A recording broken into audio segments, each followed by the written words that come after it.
I'd like to first welcome you, Craig Grove, GRT Realty, and the Brownsville guy and Brownsville Living, the OG of Brownsville Facebook pages. Certainly positive Brownsville content. Yes, Absolutely. And I love the fact that it's so overwhelmingly positive and supportive of the community, and that's kind of your bent as far as all of your social media clearly emblazons across the interwebs. And so how did you get started from realty to community support and this really cool online presence? Well,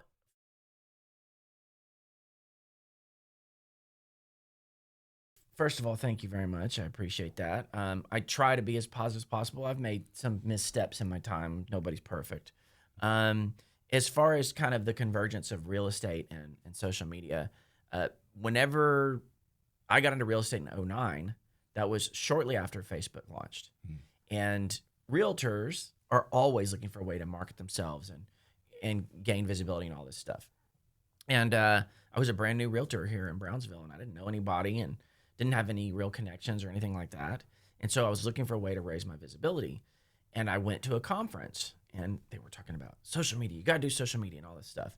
And I had a Facebook profile, but didn't really do much with it. I had a MySpace back in the day. Oh. Did you connect with AOL on Mike, a little closer? Oh, okay. Sorry. MySpace? I did not have AOL. Oh, I did some chatting on AOL back in the day. But I never really got into that. But yeah, I had the MySpace, and then I got Facebook. And so I went to this conference, and all these realtors were talking about you need to use social media. And I didn't really think too much about it. In fact, I remember saying to my broker at the time, oh, that's just an excuse for lazy realtors not to do their job. Oh my gosh. And lo and behold, And so one day I was playing around, and I was on Facebook, and all the commentary was very negative for local stuff. And I also noticed, I'll never forget this, I was at my house on Jade, and I hear all this music coming from the back. And I'm like, what is that? And the next day I get up and I look at the paper, and it's Brownsville Latin Jazz Festival. So George and, everything you guys do in a way helped spur what I did, because I was like, how did I not know about this? How did I not know this awesome festival happens right down the street? I heard the music, and it wasn't the normal, quinceañera music that I hear on Saturday night at my house. Definitely right? not canned it wasn't Tejano coming through. It was like, this is different, And I couldn't find it. I couldn't locate the music, but it was just filling the air. And so then, it kind of the convergence. I needed to raise my visibility. I had learned about Facebook, and that one event was really the one that really set me off, because I'm like, how can I find out about things that are going on in Brownsville? And I also always heard that people said, there's nothing to do in Brownsville. Nothing to do. There's nothing to do here. It's nowhere to go, nothing to do. That's all I ever heard. And then on top of that, all the blogs, as we know, were very negative, which a lot of them have fallen out since years, those guys don't do it anymore, but there are still a few out there. But if you looked up Brownsville and anything on the internet, it was just horrible, whether it was national news or local bloggers or what, there was no place for just positive content to be pumped out. And so all those things kind of came together. And the final piece of the puzzle was, I was in Vegas, and someone walked up and said, here's this card, and check out our social media platform on Facebook. It's Vegas Live. And they were doing all this cool stuff, what's going on in Vegas. And you could go, when you were there, you could go on to their Facebook page and find out what's happening and all this stuff. And I was like, that's pretty cool. Yeah. And then I guess another piece of the puzzle was I moved here from Austin. And so Austin, if you may or may not know, there's a campaign that used to be really well known called Keep Austin Weird. And people don't realize that was created by either the JCs or the Chamber, I can't remember specifically, to focus on local business. Because at that time in the 80s, all these big chains were coming in, and they were losing the character of Austin. And what they determined is that small business and character is what attracts people to a community. Especially someplace like Austin, right? Or Brownsville. Yeah, definitely. Well, that's the focus of Brownsville Guy, is supporting Yes. community business, community events, all kinds of community happenings. Right. So Keep Austin Weird was always inspiring to me, and I love Austin. I love the quirkiness and the uniqueness of Austin. And so I said, well, Keep Brownsville Weird doesn't really work. No. And then Vegas Live kind of had a cool thing to it. Right. And so we came up with Brownsville Living be part of it. So I launched that in February of 2010 to a great deal of like warm acceptance and fanfare. And I was shocked. And I had a friend, I don't know if you remember Terry Rendon, she owned the Carriage House. Yeah. So Terry and she had seen my page and she loved it. Well, she was connected with everybody. She was like early social media user, influencer, right? So she shared my page to 700 people. I remember I woke up one day and I'm like, such and such shared your page to 700 people. I'm like, holy crap. That's a nice start. Yeah, it was a huge start. So like overnight with her boost, my page became really big. And I became super well known to where I would go out in Brownsville and be like, hey, what's up, Brownsville Living? I was like, oh, wow. And that was before Facebook really changed their algorithm. It was a much cooler place back in 2010. They realized that arguments and negativity increases engagement. Well, I think that's so cool. You're pushing back against that negativity. Always have. With the stuff that you're doing. That's why my pages don't get as big. And I'm not saying it yet.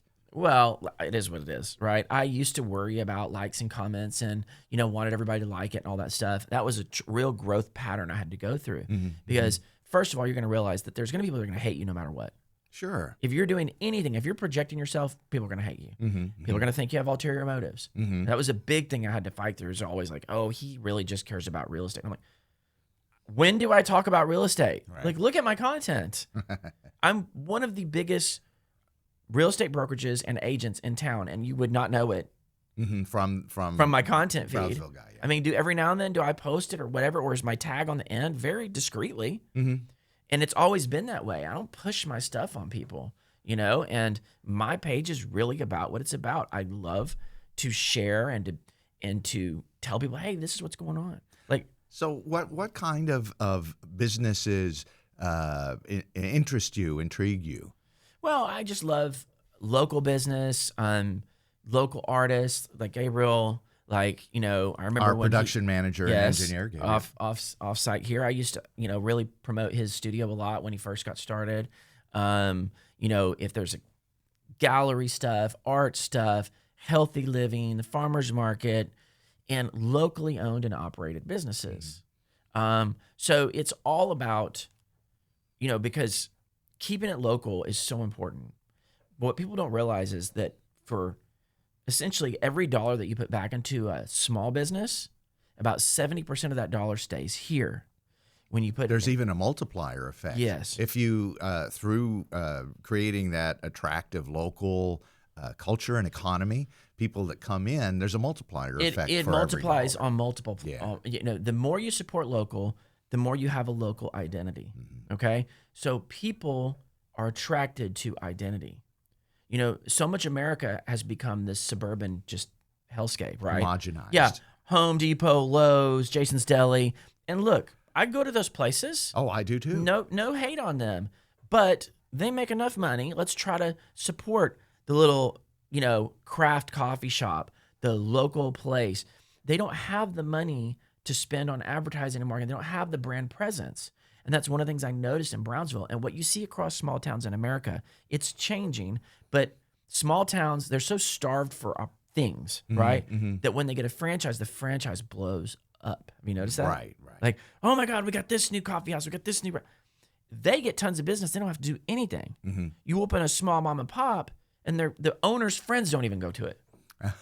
No, I'm serious. Yeah, well, and what you do by doing your one-on-one interviews with the business owners and right in the storefront or within that new business, it really helps personalize that. It gives them a face. Yeah, and there are community members. They have kids in soccer. They're sitting on boards.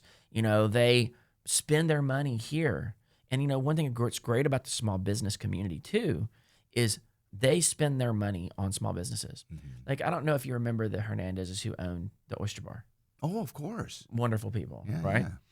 They went every day. When they went out to eat, they'd go to a local place. So I would see them at Toddle Inn or, at any number of other local places because they believed in the reciprocal nature of business, right? And that's my belief too. And so if you wonder, like, is there a ulterior motive to what I do? Well, yeah. I mean, yes, everybody has, like, there's zero people that are 100% altruistic. Right. Even the Pope's trying to get to heaven, So everybody has something they're trying to do. And so if you would ask me at the core, what is my ulterior motive? Well, it's to have a better place to live, to also in a kind of energy type of way, get back, right? Right. Because I feel like, now look, when you advertise, when you do pay-per-click advertising, right, you are directly shooting for ROI, right? You're saying, okay, I'm paying and I want to get this What's back. the return for every dollar? What's the return? When you put good energy into the universe, you cannot count on ROI. Right. Okay? That doesn't mean it doesn't come back. So, in my opinion, is that God and the universe, if you want to say it that way, I always throw that in there because everybody has different beliefs, right? I happen to be a Christian. I believe in God. I believe the more good we do, the more people we try to help, the more it comes back to us. Well, that's the essence of spirituality, Right. I guess. Yeah. And it may not come back in a fatter paycheck. It may not mean that everybody's going to list their house with me. It may not mean, that every realtor is going to want to join my team, whatever. But it may mean that I'm just happier. Right? It may mean that I bring some happiness to another person. Well, there's actual mathematical evidence of doing good works and collaboration in good works. John Nash from A Beautiful Mind fame had a mathematical model that basically showed that doing good things that are reciprocally helping one another actually improves everybody's life. It does. I really do believe it does. I kind of look at it like, remember in Jurassic Park where he talks about they're sitting there and they're talking about the butterfly effect. Remember? Right. And he talks about a butterfly flaps its wings and wherever, and then there's a tsunami. Hurricane in the Atlantic. I kind of believe in that, and like a good analogy would be when you throw a pebble into a pond, right? You're gonna rip. There's gonna be waves that are gonna ripple, right? And you want those waves to be good or bad, right? It's really that simple. Like everything we do creates waves. It sounds like the concept of karma, doesn't it? In a sense, I mean, yeah, but I think it's more just try to do good things, try to be a good person, and hopefully you'll reap the rewards of that, And people wonder why I get so touchy about negativity on my pages. People coming on, they're trashing me or trashing, complaining about Brownsville or whatever. It's because that creates negative energy. A lot of people take it as I'm sensitive or whatever. Like those people clearly have never seen some of the blogs that have been written about me, right? Like you cannot do what I do and be sensitive. Have I been sensitive in my life? Yes. Brownsville has stripped that from me. Brownsville will take away, if you choose to put yourself out there, Brownsville will test you by fire. Well, yeah, you're putting yourself on the line when you're basically, when we do podcasts, when we do live feeds or any Putting stories in the there. public, you are aware, even subconsciously, that you are exposed, you are vulnerable to criticism as well as praise, and you can get that in equal doses. Oh yeah, and talking about it online, that's that cold removal of communicating with somebody online. There's not the same set of cultural cues and personal experience, and so a lot of people tend to negativity on that. Yeah, and so that has been, so I'm also a staunch freedom of speech. Like I'm hardcore, First Amendment and Second for that matter. But I'm more than anything, I believe in my core in the First Amendment because I got my degree in radio, television, and film, broadcasting, and I really, really, really, really believe in people's right to say that. And so Right. I ran into a conflict there because I had so many trolls at different times. Of course. But let me tell you, it was next level. Like people would just come and crap on me just to get a reaction from me, Well, that in turn will drive the algorithm to whatever site that It they did. own or promote. But I don't like that. I don't need you to look, if you disagree with something I'm saying, let's have a polite discussion. But just come on and call me, oh, you're a effing moron. You don't know anything. And for literally years, I allowed people to treat me like dog crap because my desire to allow their freedom of speech was stronger than my desire to protect myself. And I finally got to the point where I had to say, you know what? I'm not affecting their freedom of speech by saying, you can't talk on my page like that. Well, That's what I had to say. There's a difference between a guaranteed legal right and the moral underpinning of treating people with respect. Yes. And reducing the natural friction that happens when we go from online to in person. Yes, because the online, so there's a social barrier that gets deconstructed. Right. So when you and I are sitting here, I would never say, you're an idiot. I may think it. However that might be true, that would be impolite. Yes. It would be impolite. You might get punched in the face. Right? That Hearing is your story, I would never do that already because I know you're like a martial arts expert and everything else. So, but my point being, the scary part and what has created so much tumultuous times in our country is the social media veneer has slipped off and allowed people to become too courageous, too much saying what they shouldn't say. When mom and dad told you, do not say that in public. There's so many people who think they can just say whatever to people in a public forum.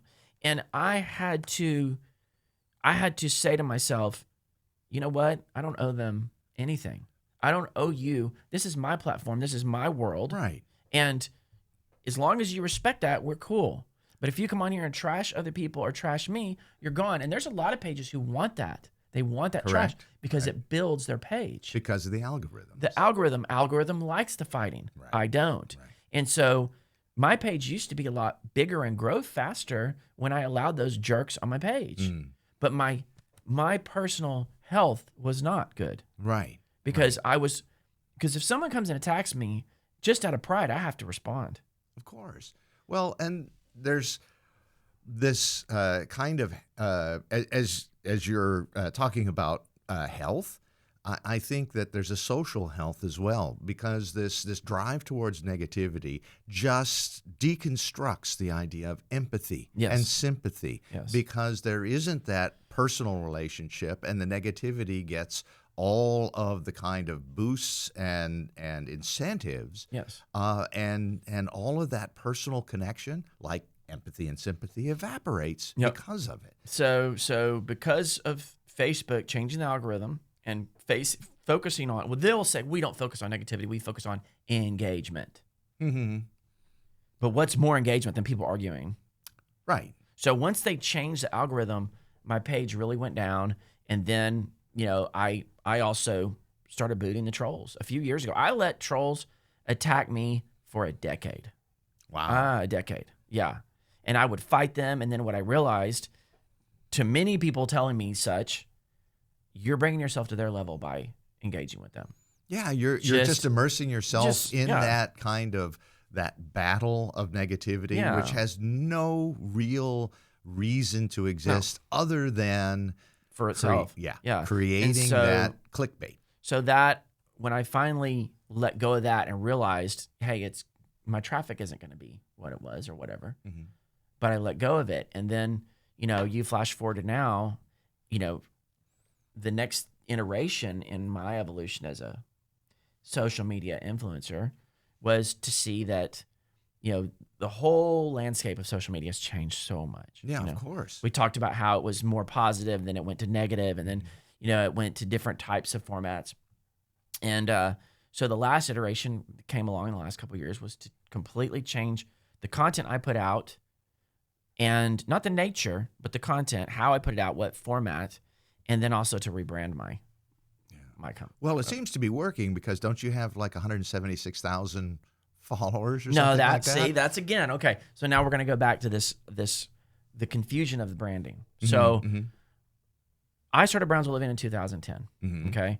There were no other positive Brownsville pages, like just focused positive community pages until a couple years ago. There was only like the Chisme pages and the No More Chisme and all these other kind of random, but not like, these are the great things to do in Brownsville. Well, a few years ago, a couple other pages started, and they actually do it really well.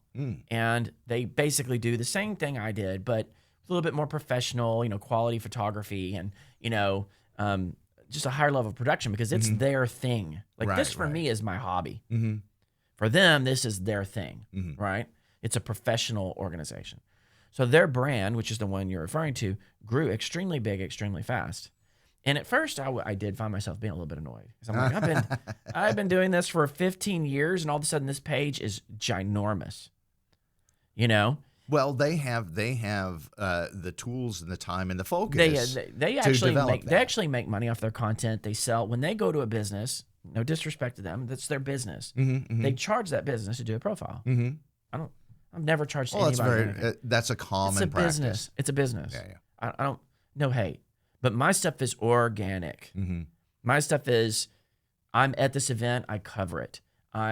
Something's going on in the news, I cover it. Something's going on in culture, I cover it. If I'm at a restaurant, I eat there, have a good experience, I cover it. If I don't, I don't. Right. You don't pay me. Like people try to pay me to come and cover their place. I don't do that. And most of the time I refuse a free meal. Every now and then people will insist, like, hey, thank you so much. And I'm like, okay, know, but I don't want to taint what I'm putting out there. Like I had an experience that was not so good the other day at a restaurant. I had good content. Right. But I just deleted it because I'm not going to go and say something negative about them. And some people are like, oh, you need to do negative reviews too. Why?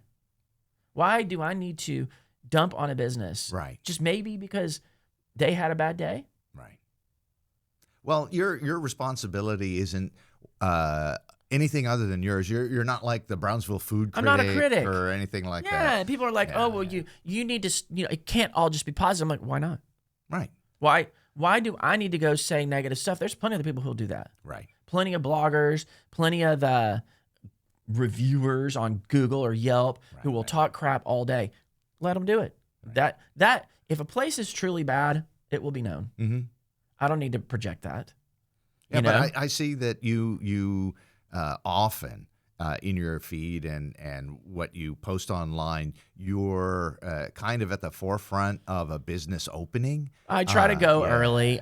Now, let me tell you, man, it's hard because there's so much. Well, that's good news, isn't it? It is good. I feel like I cast the look, this is going to sound vain, and it's not meant that way. But I feel like I was one of the people who cast the pebble into the pond.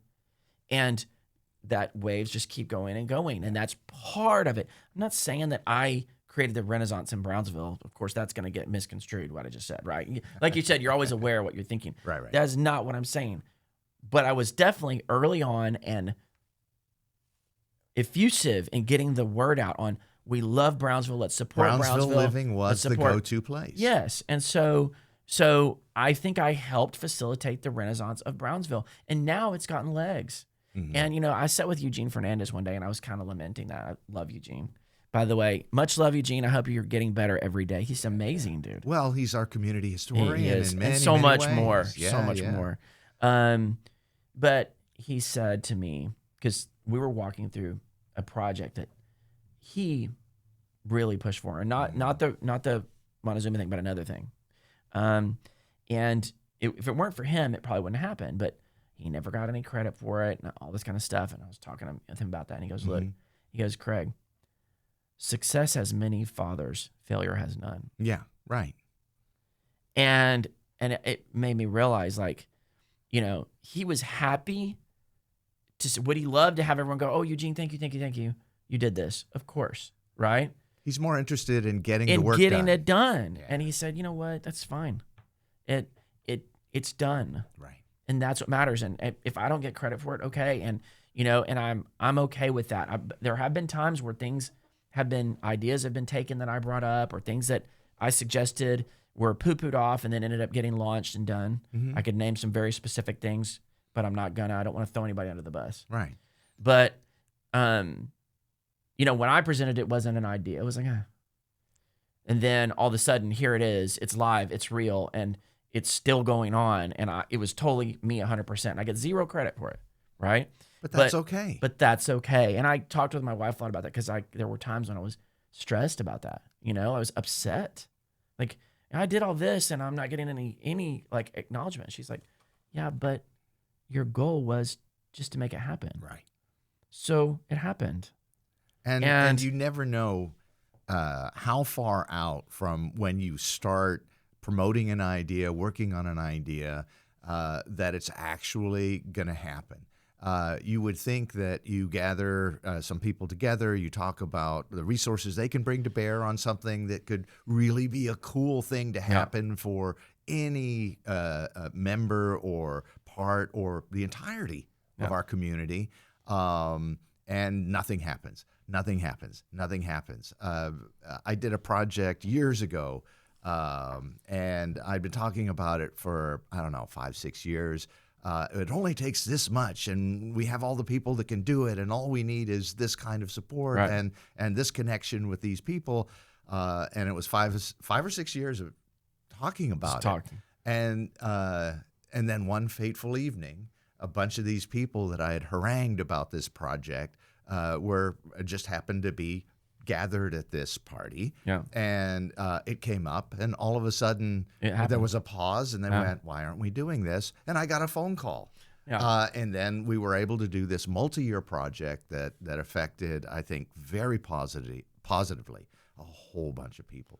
So you never know when or how it's going to happen. And you manifested it, and like you said, you never know who's going to carry the torch, who's going to take it forward, and so that's when I started seeing myself more as, I am going to put out what I believe is right. I'm going to put out positive energy, and try to share the good things.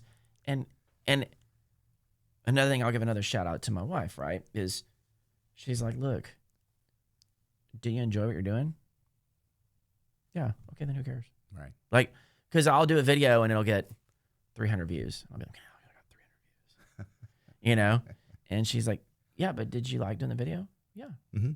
Like, other guys down here, they love the Cowboys, right? No, love the Cowboys too, but I'm not a huge fan of sports, right? They love the Cowboys. They love fishing. They love hunting. They love whatever it is they love. They love restoring cars, right? Mm-hmm.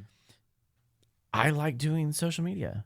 And it just so happens that thousands of people can see it.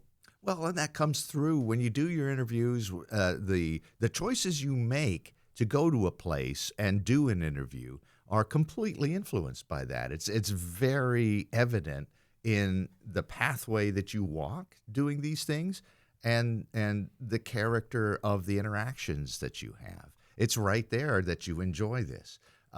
It's not a gotcha thing. It's not anything other than, just, wow, this looks pretty cool. You want to talk about it? Yeah, let's talk about it. And, and it's crazy.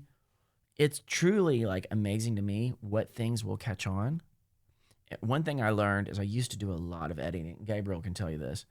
I used to do a lot of editing, a lot of refinement. Mm-hmm. Doesn't do anything. I mean, I would spend hours building beautiful videos. Right.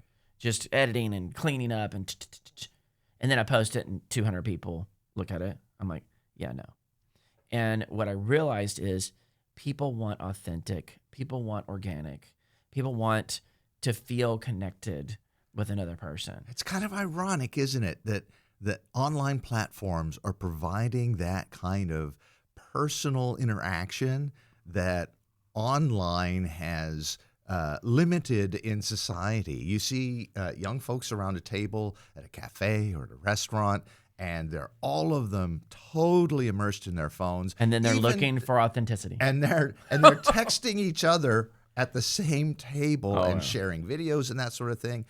And that's why I think this format, because we're craving connection. Yeah, This format of natural conversation is So kind of a big. substitute. We've become disconnected from each other in a lot of ways. Yeah. And a lot of people are starving for a natural engagement. Yeah. Right? Yeah. And so, and like I told you earlier, it's also kind of my way of rationalizing that my content's not always perfect, you know? But I meant to do that. Yeah. I do follow a lot of content providers, content producers, and they say, you know what?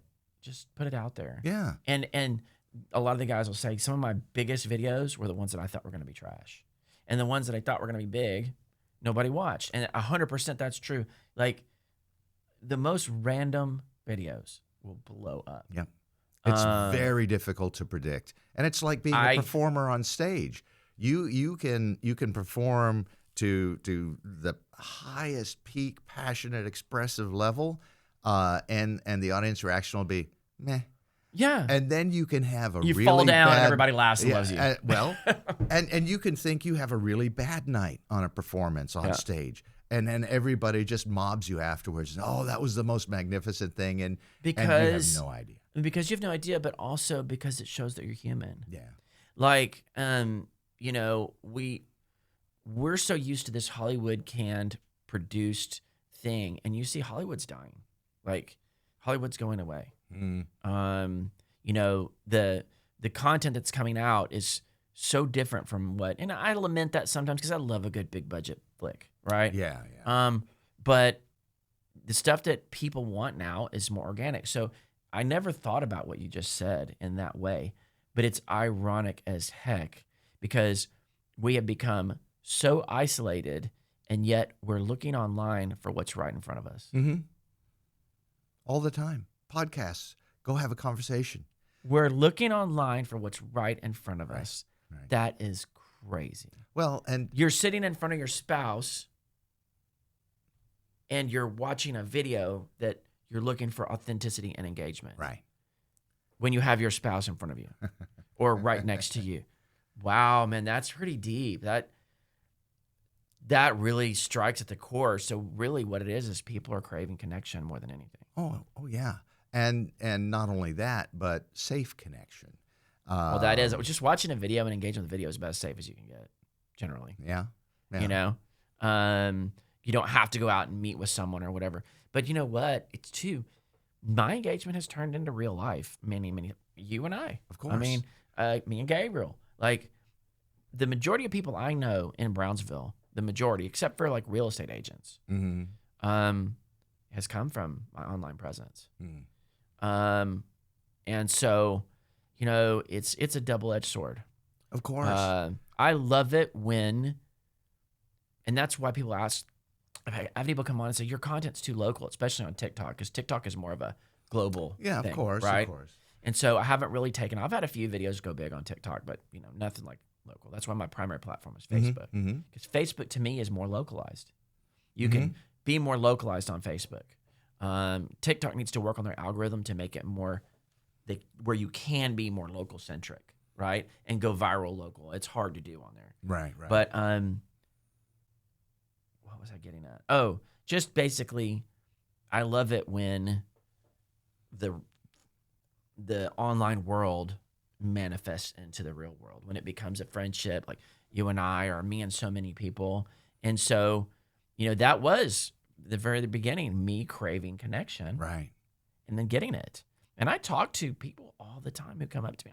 I love talking to people who know me from my presence. Right. You know, sometimes I don't have all the time to sit and talk to them. It's not like I'm some big celebrity, but, you know, if someone sees me at a restaurant, if I can make time to talk to them and engage, I love it, man. Yeah. I absolutely love it when people come up and say, hey, thank you for your content. Well, I think that's a very healthy thing also, because you break through that barrier. So when you're listening to a podcast, and I listen to podcasts, I have a lot of podcasts that I like.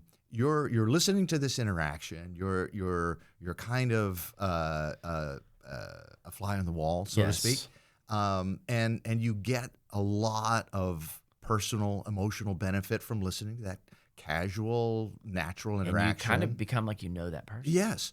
But when you cross that barrier and somebody comes up to you, you're having lunch at Vermilion or something like that, and somebody says, hey, I really like that episode that you did on so-and-so, Yeah. and you have that chance to engage with somebody in real Directly. life.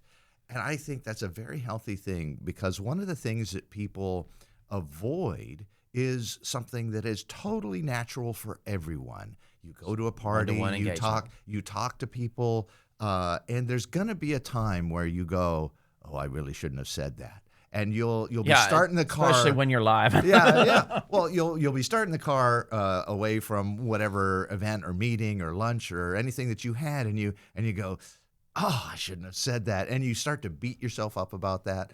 But the thing that people should realize is everybody has that. Everybody. So if you're in a meeting and everything goes great, everybody goes away and says, man, I hope I didn't say anything that offended so-and-so and so I have this picture in my mind of everybody having a great time, and they all go into their separate vehicles and start to beat themselves up. Start to analyze everything yeah. about the conversation. So that's part of it. That's part of the next level of experience, where you engage perhaps even more deeply the next time you're with that other person or that group. Well, it does. Of It becomes,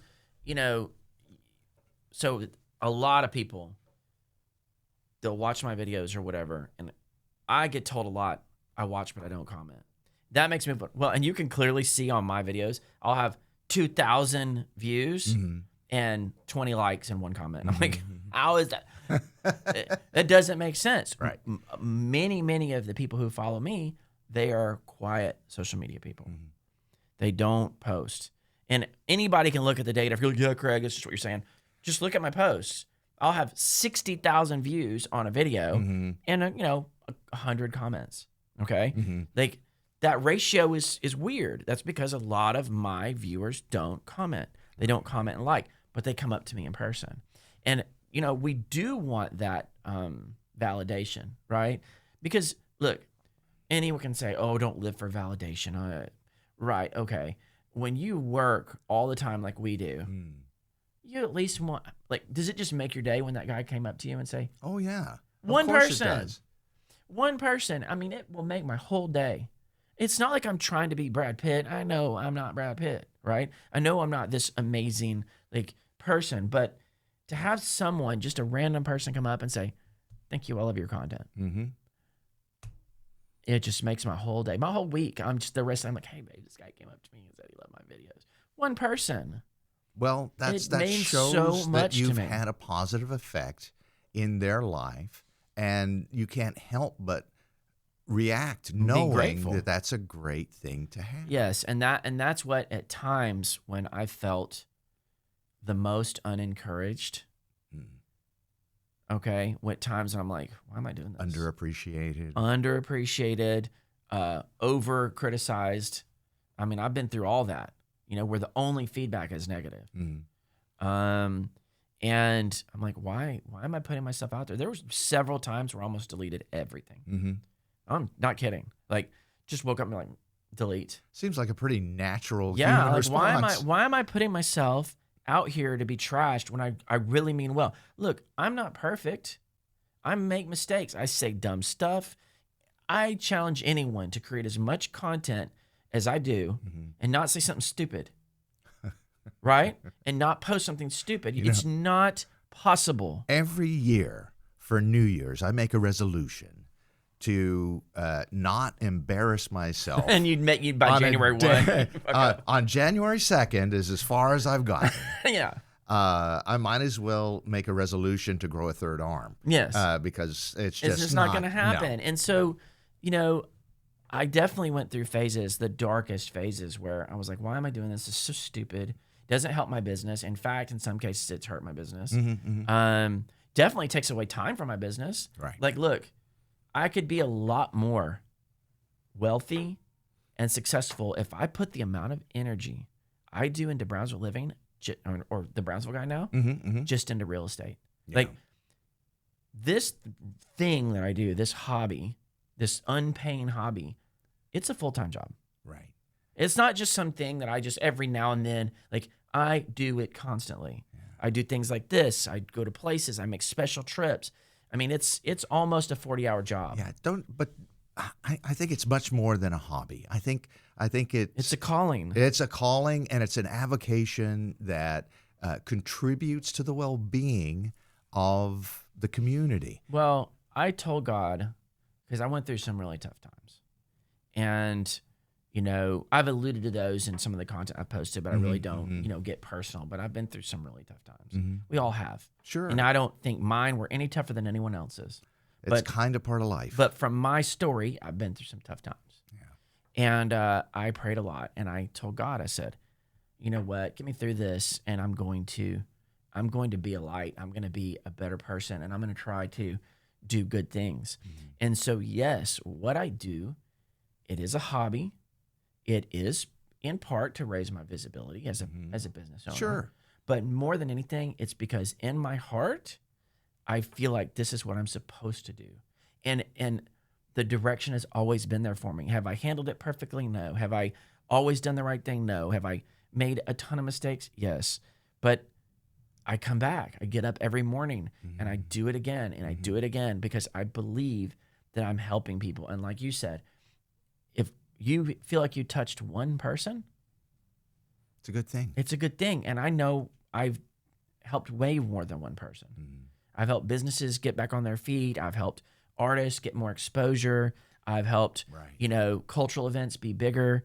I've brought attention to important things all since I've been doing this, things about our community like housing and, creating a platform for people to have a discussion about important things. So it's kind of a balance that you're talking about in terms of stepping back and looking at your environment and what different forces create different feelings, different pressures, different rewards on you. And you could even translate that into some advice for folks that want to do well, want to create some sort of online presence to benefit the community, benefit a nonprofit, to add to the well-being of folks around, and know that there are going to be times where that episode just didn't go well. Going to be a lot of those. There's going to be times where you said something and you'll go back and you'll have a problem open mouth, with that. insert foot. And then there are going to be those people that are just going to attack you for clickbait. It's everything. And you know what? You're making it sound really unattractive. But the turnaround is you are having a benefit. You are having a positive impact. And that has to be something that we have to cultivate as a realization to balance that negativity and sometimes to take a break from that negativity. You do. You have to. And you have to. I would say my advice to anyone wanting to do anything, whether it's content production or start a business or become an artist like Gabriel or whatever, it sounds corny. Like we hear all these things that are cliches, and then the older you get, you realize it's a cliche for a reason, right? Yeah. Is do what you love. I mean, for some reason, I love sharing my experiences. And well, it's stories. Yeah, I that's what I've been told a lot of times. I'm a storyteller. I love sharing my experience. I would say over the years, these are some key factors. I would say, number one, do it if it makes you happy, whether it's starting a new company or creating content or whatever. Right. Do it if it makes you happy. Don't listen to people who have negative things to say to you. And you know what? You don't owe them anything. Like, I don't care who it is. If someone's going to bash on your dream, just don't listen to them. Like, I cut some people out of my life very early on because they were always negative about, I would go, hey, I'm going to do this, that. Oh, no. And I would say cut the learning curve, man. Don't feel like you need to learn that as well. Right. If I'm telling you cut the negative Nellies, cut them. Like, as soon as someone starts throwing shade on you, you don't need them. Yeah. You don't need them. They're not benefiting you. And it could even be a family member. I'm not saying to disown a family member, but if there's someone that you love or trust, but that's poo-pooing on your ideas, then just don't tell them about your ideas anymore. Don't engage them. You'll find that when you stop telling them, they'll pull closer to you. All of a sudden now they're interested, right? And they want to hear about it. You just do your thing. Be authentic. If, you have in you what you need, all you need is the desire and don't let your insecurities hold you back. And, I wanted to circle back to, the idea of making money in real estate and all that stuff. Sometimes I do beat myself up and I think I should be doing real estate content. Like I've seen a lot of young people who've come in way later than me, and they're huge on Instagram and all this stuff, and they're making tons. I mean, money hand over fist. Okay. Oh, great. Yeah, great. And you know what? If that's what makes them happy, I had to go through a phase where at first I was like, that kid's only been doing this for 4 years and he's blown up and he's huge, right? The green monster. Yeah. And you know what I realized? I'm now becoming the person who used to look at me that way. Mm-hmm. And you want to hear something ironic? And this is with all due respect to George Ramirez. Okay. Love George. He's the reason we're here today. Right. George was, for many years, the principal patron and president for the Brownsville Society for the Performing Arts. Yes. And I mean, he basically created all this apparatus that we're in. George did not like me at first because he didn't know what social media was. And he had been doing the Promote Brownsville thing. He had been doing big time the Latin Jazz Festival and BSPCA, all that stuff, right? And here I come, and all I've got is a Facebook page, and I'm from Fort Worth, and, who is this, right? And he didn't like me, straight up. I mean, he would tell me. And I was so mad that he didn't like me because I was trying to support what he was doing. And eventually we became friends, and he saw that I wasn't, because he only heard what negative people said, because he wasn't on social media. George didn't do that stuff. Right. So people be like, oh, yeah, this kid, whatever. So he bought what they were selling. And eventually we became friends and moved past all that. I mean, it's not like we were fishing buddies, but we definitely got to a good place. And then here I come, full circle 10 years later, and now I'm the old dog. And then all these young kids come up and start blowing up, right? And I'm looking at them like, hey, I can't do as good as I can. And I was like, oh, it's kind of ironic. Like, I was the new guy, started Brownsville Living, making this splash, and all these older people were like, you're nobody and you're not from here and all this other stuff. And I fought it and I fought it and I fought it. And then 10, 15 years down the road, I've grown my business and grown my stature and all these things, and I'm on boards, and now I'm the old guard. Right. And if you do it right, that's where you get to. Right. I'm on the boards. I'm the one who I used to be looking up all these people on these big boards and all these people with money and a big house. And now I'm on the boards and have the nice house and the affluence, right? And then I'm looking down and being negative towards the new ones. Well, that's a natural thing, isn't it? Because it is. If you have, but it's not right. True.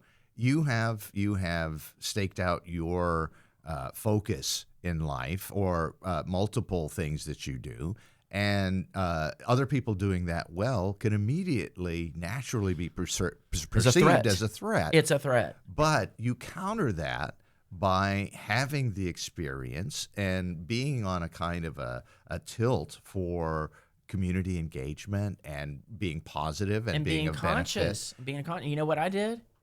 I reach out to him. There you go. I reach out to him and I say, hey, love what you're doing. Yeah.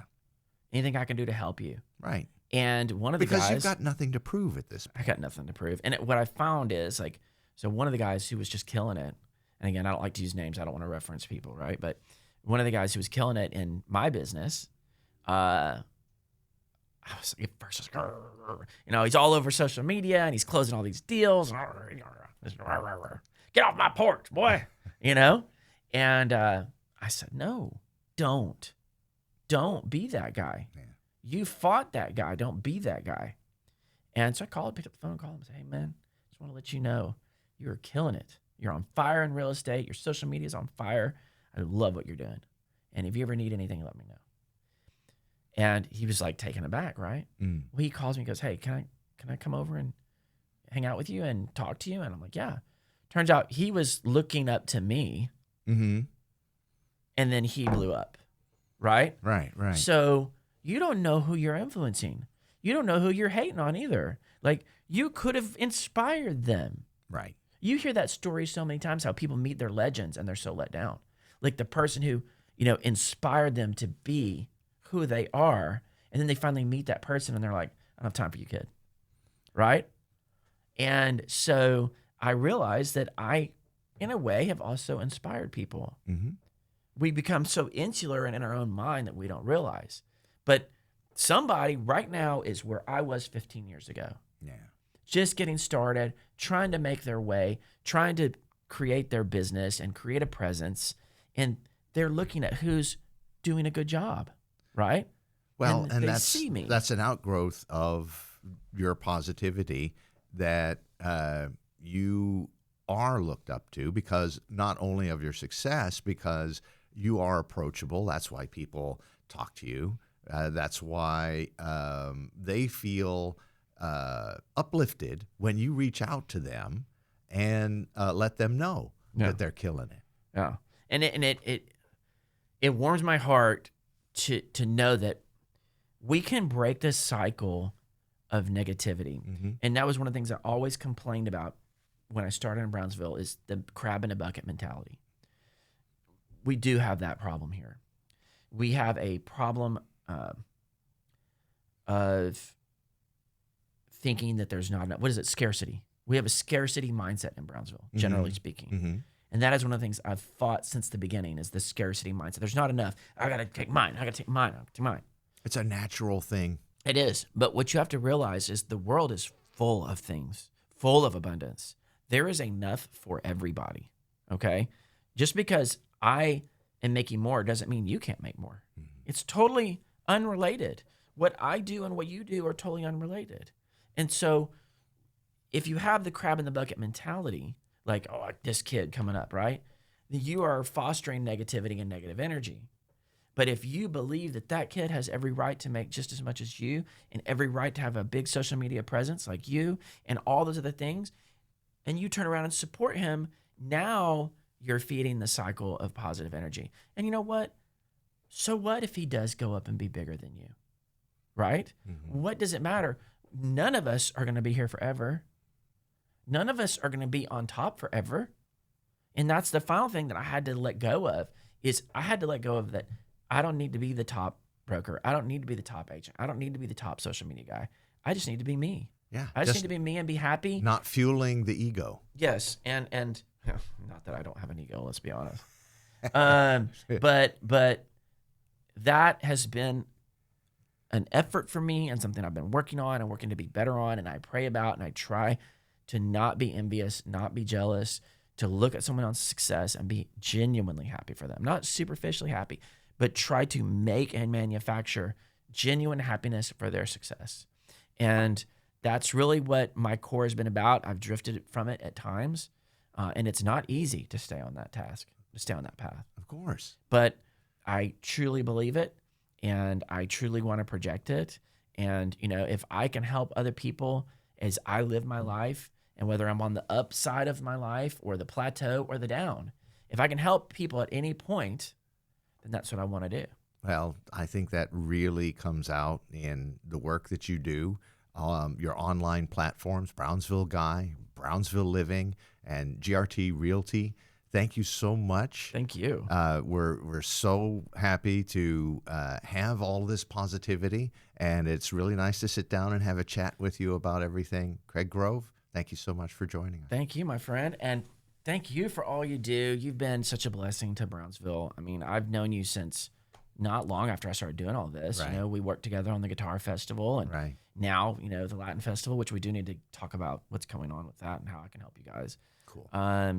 So maybe we'll do a little segment after this. Okay. But you know what? You guys are going to edit this anyway, so we can do. Well, I'll turn off my live feed. But Okay. thank you so much for everything, and My pleasure. Gabriel, thank you for your production and your beautiful art. Lots of cool stuff. Yeah, and glad to be here. All right, later. This is Michael Quantz with the Brownsville Society for the Performing Arts, here to tell you about our podcast, Brownsville Matters. Everyone in Brownsville has a story to tell, and these are the stories. We broadcast these stories every Friday at 5 p.m. and every Sunday at 3 p.m. on KXIQ 105.1 FM on your radio dial. You can also catch these stories rebroadcast on our YouTube channel for Brownsville Society for the Performing Arts. Don't forget to like, share, and subscribe, and smash the notifications if you want more information about these stories that you watch and listen to.